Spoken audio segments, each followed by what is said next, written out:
사도신경으로 우리의 신앙 고백 하시겠습니다. 전능하사 천지를 만드신 하나님 아버지를 내가 믿사오며 그 외아들 우리 주 예수 그리스도를 믿사오니 이는 성령으로 잉태하사 동정녀 마리아에게서 나시고 본디오 빌라도에게 고난을 받으사 십자가에 못 박혀 죽으시고 장사한 지 사흘 만에 죽은 자 가운데서 다시 살아나시며 하늘에 오르사 전능하신 하나님 우편에 앉아 계시다가 저리로서 산자와 죽은 자를 심판하러 오시리라. 성령을 믿사오며 거룩한 공예와 성도가 서로 교통하는 것과 죄를 사하여 주시는 것과 몸이 다시 사는 것과 영원히 사는 것을 믿사옵나이다. 아멘. 찬송가 310장 찬송가 310장 하나님의 은혜로 함께 찬양 드리겠습니다.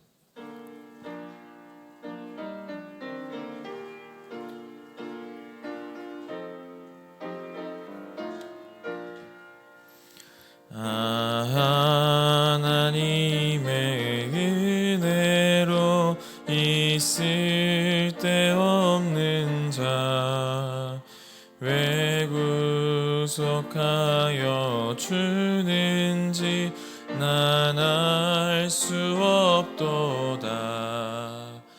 내가 믿고 또 의지함은 내 모든 형편 하시는 주님 늘 보호해 주실 것을 나는 확실히 아네.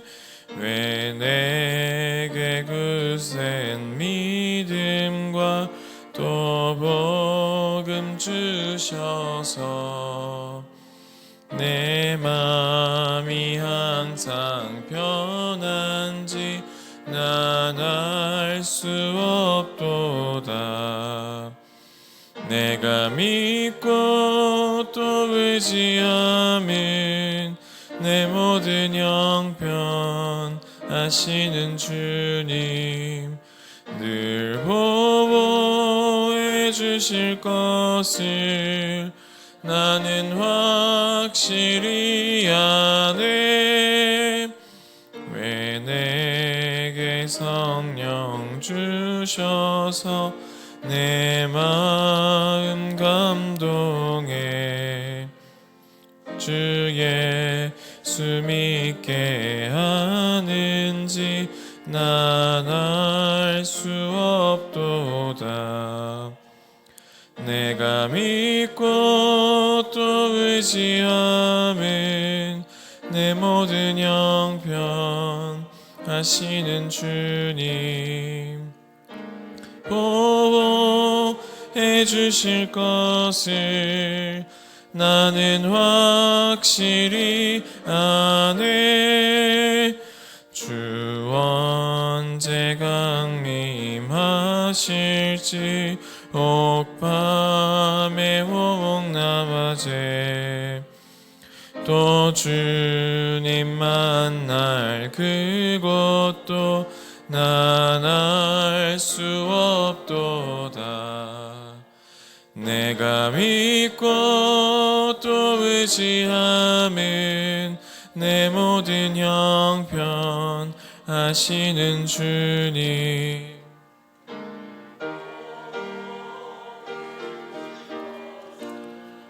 나는 확실히 아네. 아멘. 오늘 우리가 함께 나눌 말씀은 열왕기하 6장 1절부터 14절까지의 말씀입니다. 열왕기하 6장 1절부터 14절까지의 말씀입니다. 제가 가진 성경으로는 구약 570면쯤에 있는 열왕기하 6장 1절부터 14절까지의 말씀을 한 절씩 교독하도록 하겠습니다. 선지자의 제자들이 엘리사에게 이르되 보소서 우리가 당신과 함께 거주하는 이곳이 우리에게는 좁으니 우리가 요단으로 가서 거기서 각각 한 제목을 가져다가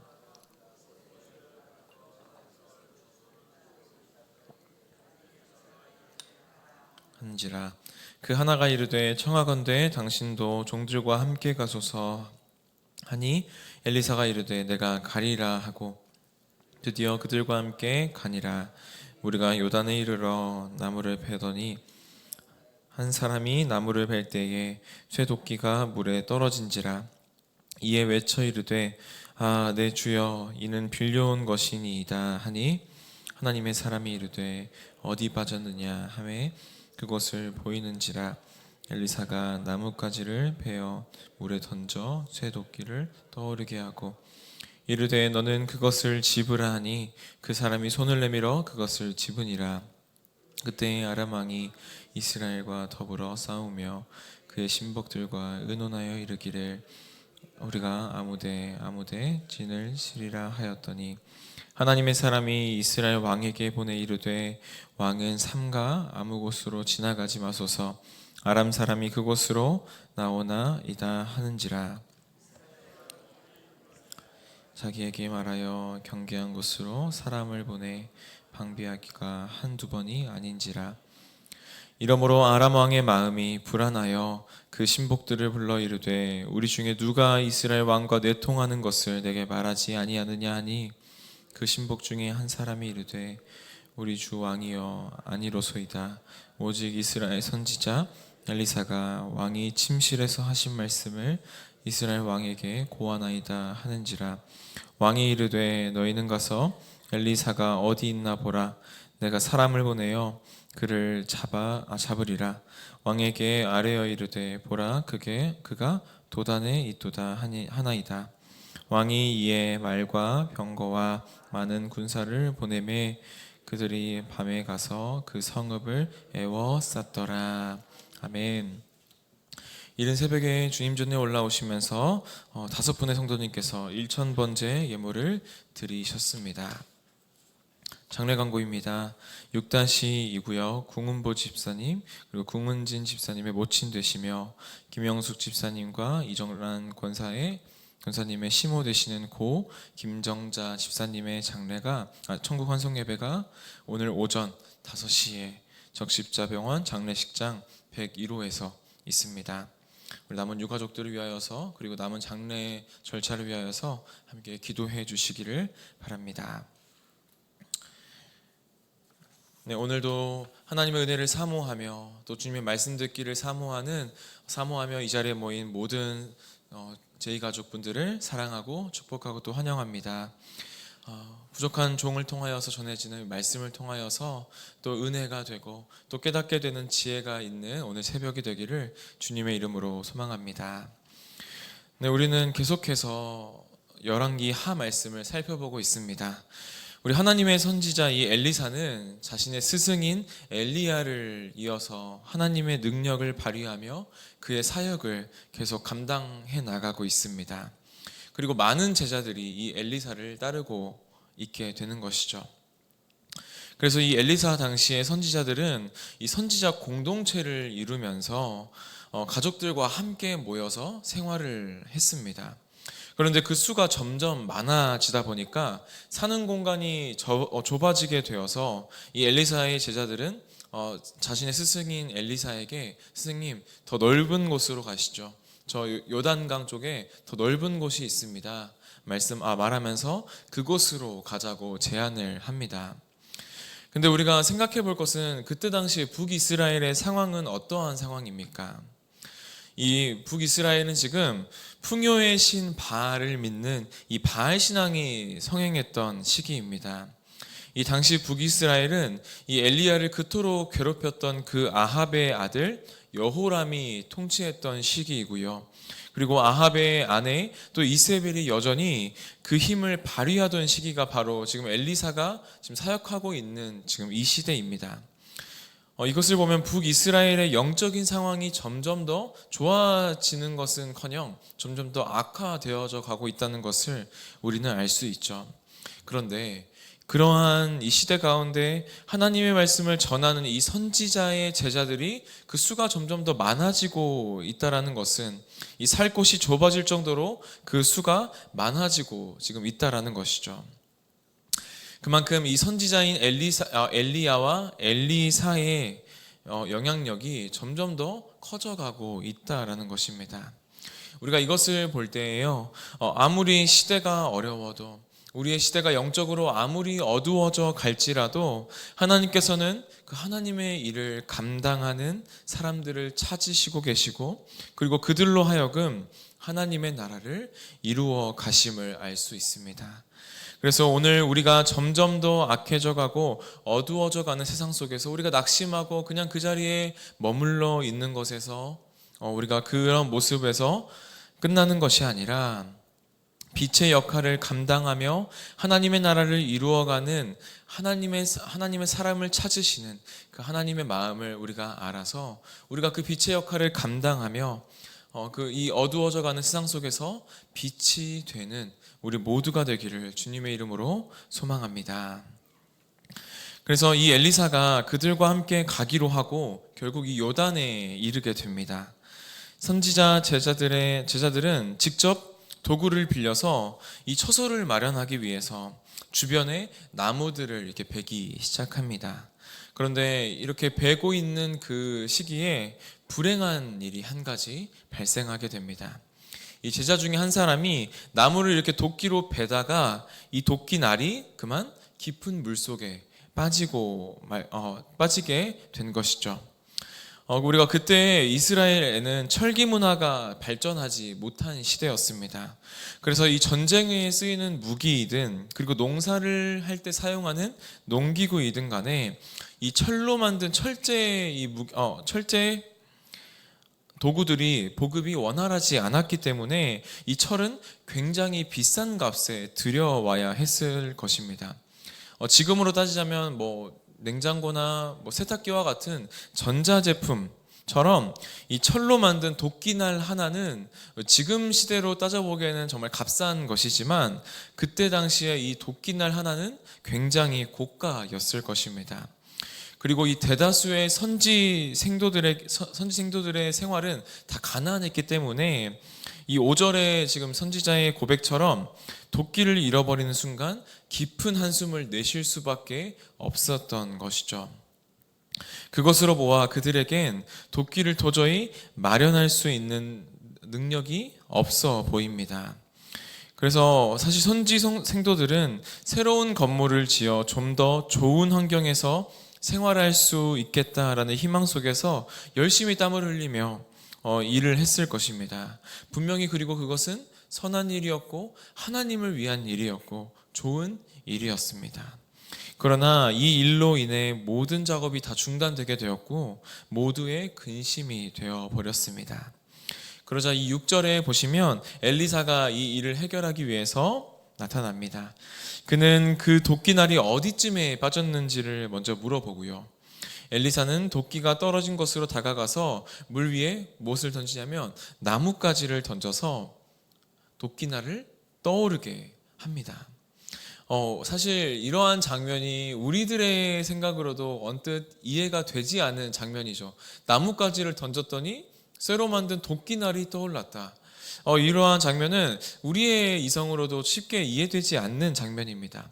왜 그렇습니까? 이 나무는 쇠에 붙는 이 자성을 가지고 있지 않기 때문이죠. 그러나 이 6절에 떠오르게 하다라는 이 말은요, 원어로 보면 넘쳐 흐르다, 덮다, 수영하다라는 이러한 의미를 가지고 있는데 어떤 의미를 가지고 있냐면 쇠 도끼를 직접 물 위에 떠오르게 만들었다라는 뜻입니다. 그래서 쇠 도끼가 직접 물 위에 떠올랐기 때문에 물에서 그 도끼를 쉽게 끄집어낼 수 있었던 것이죠. 사실 제가 어제 이 말씀을 계속 묵상해 보면서 한 가지 이 전래 동화가 떠올랐습니다. 혹시 떠오르는 이야기가 있으십니까? 금도끼, 은도끼. 저는 이 이야기가 떠올랐는데요. 이 산신령이 도끼를 빠뜨린 사람에게 금도끼, 은도끼를 보여주면서 이 도끼가 네 도끼냐? 이 도끼가 네 도끼냐? 라고 이렇게 물어보면서 이 도끼를 빠뜨린 사람은 자기의 것이 아니라고 말하면서 자신의 도끼가 쇠의 도끼임을 밝히는 이야기가 바로 그 이야기입니다. 거기에는 어떤 교훈이 숨겨져 있나요? 거기에는 사람이 정직하면 하늘도 돕는다라는 그러한 메시지를 가지고 있습니다. 그러나 오늘 본문은 그 이상의 메시지를 담고 있다는 것이죠. 그래서 우리 오늘 본문 5절을 한 번 더 읽어보도록 하겠습니다. 우리 같이 읽어보겠습니다. 5절 말씀 시작. 한 사람이 나무를 벨 때에 쇠도끼가 물에 떨어진지라 이에 외쳐 이르되 아 내 주여 이는 빌려온 것이니이다 하니. 아멘.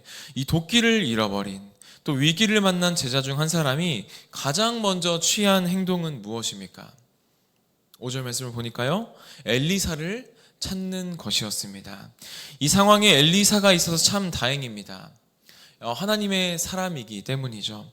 하나님과 함께함이 복입니다. 하나님이 계시기 때문에 우리가 어떻게 할 도리가 없는 그러한 일에 대해서 하나님께 도움을 요청할 수가 있기 때문입니다. 하나님이 계시지 않는다면 우리는 누구를 의지할 수 있겠습니까? 이 도끼가 물에 빠져버린 일은 누구도 그리고 또 그 무엇으로도 해결할 수가 없는 그러한 문제입니다. 무거운 쇠는 깊은 물속 가장 밑바닥에 가라앉기 때문입니다. 그래서 우리가 하나님과 동행함이, 우리가 하나님을 믿고 있음이 우리에게 주어진 가장 큰 특권이요 축복임을 기억하시길 바랍니다. 또한 이러한 사실은 우리가 고난과 위기를 겪을 때 더 선명하게 확인할 수 있습니다. 하나님께서 우리에게 고난과 어려움을 허락하실 때는요, 아무런 의미가 없이, 아무런 메시지가 없이 우리에게 그 고난을 허락하시지 않습니다. 그 시간을 통해 나는 아무것도 아님을 깨닫고 또 그 아무것도 아닌 나에게 하나님의 은혜가 얼마나 필요한가를 깊이 깨닫게 되는 시간이 바로 고난과 어려움 그리고 이 광야를 걷는 시간인 줄 믿습니다. 사랑하는 성도 여러분, 여러분에게 지금 해결하지 못할 것 같은 문제와 또 어려움들을 지나고 계십니까? 오늘 어려움 가운데 엘리사를 찾는 제자들의 이야기를 기억하시길 바랍니다. 그 문제조차도 내 힘으로 그리고 내가 가지는 그 어떠한 능력으로 해결할 수 없을 것 같이 보이는 그 문제조차도 우리의 주인 되시는 하나님께 아른다면 그것이 우리의 믿음이며 하나님께서는 그 믿음을 보시고 반드시 그 간구로 인하여서 역사하시게 될 것입니다. 도저히 떠오를 수가 없는 도끼가 떠오른 것처럼 우리의 인생에 가라앉아 있던 모든 것이 높이 솟아오르게 될 것입니다. 오늘 이 시간 지금 겪고 계시는 삶의 어려움과 고난 가운데 낙심과 절망으로 가라앉아 버린 우리의 마음들을 바로 세우시는 하나님께 나아가서 아뢰며 더욱 담대하게 주님을 의지하며 살아가는 사랑하는 제2가족 다 되시기를 주님의 이름으로 소망합니다. 우리 마지막으로 시편 107편 19절과 21절의 말씀을 읽고 마치도록 하겠습니다. 제가 읽어드리도록 하겠습니다. 이에 그들이 그들의 고통 때문에 여호와께 부르짖음에 그가 그들의 고통에서 그들을 구원하시되 그가 그의 말씀을 보내어 그들을 고치시고 위험한 지경에서 건지시는도다. 여호와의 인자하심과 인생에게 행하신 기적으로 말미암아 그를 찬송할지로다. 아멘. 우리 함께 기도하시겠습니다. 사랑과 은혜가 풍성하신 아버지 하나님 감사합니다. 아버지, 우리가 주님의 일을 해나갈 때 또 우리가 인생길을 걸어갈 때에 우리의 힘과 능력으로는 어떻게 해결할지 모르는 그러한 고난과 어려움들이 우리의 인생 가운데 참 많이 있습니다. 아버지, 우리가 그러할 때마다 그 엘리사의 제자들이 하나님의 사람인 엘리사에게 간구하는 것을 가장 첫 번째로 하였던 것처럼 그 어려움과 고난 가운데에 우리가 첫 번째로 할 일은 우리의 주인 되시는 하나님 앞에 아뢰며 간구하는 일임을 오늘 말씀을 통해서 알게 해주심에 감사드립니다. 아버지, 우리가 지금 겪고 있는 삶의 어려움과 고난 가운데 이 낙심과 절망으로 가라앉아 버린 이 쇠도끼와 같은 어려움 가운데에 우리의 마음들을 바로 세우시는 하나님께 나아가 아뢰며 더욱 담대하게 주님을 의지하며 살아가는 우리가 되게 하여 주셔서 그 간구로 말미암아 아버지 그 문제를 해결하시고 또 그 문제를 해결하시는 하나님을 맛보아 알게 하시는 그 하나님의 은혜를 우리 모두가 다 경험하며 나아갈 수 있도록 주님 인도하여 주시옵소서. 그 어려움 가운데 건지시는 하나님의 강한 손을 경험하는 우리 모든 성도님들 다 될 수 있도록 주님 인도하여 주시옵소서. 모든 것 감사드리며 예수 그리스도 이름으로 기도하옵나이다. 아멘. 하늘에 계신 우리 아버지여, 이름이 거룩히 여김을 받으시오며 나라의 임하옵시며 뜻이 하늘에서 이룬 것 같이 땅에서도 이루어지이다. 오늘날 우리에게 일용할 양식을 주옵시고 우리가 우리에게 죄 지은 자를 사하여 준 것 같이 우리의 죄를 사하여 주옵시고 우리를 시험에 들게 하지 마옵시고 다만 악에서 구하옵소서. 대개 나라와 권세와 영광이 아버지께 영원히 있사옵나이다. 아멘.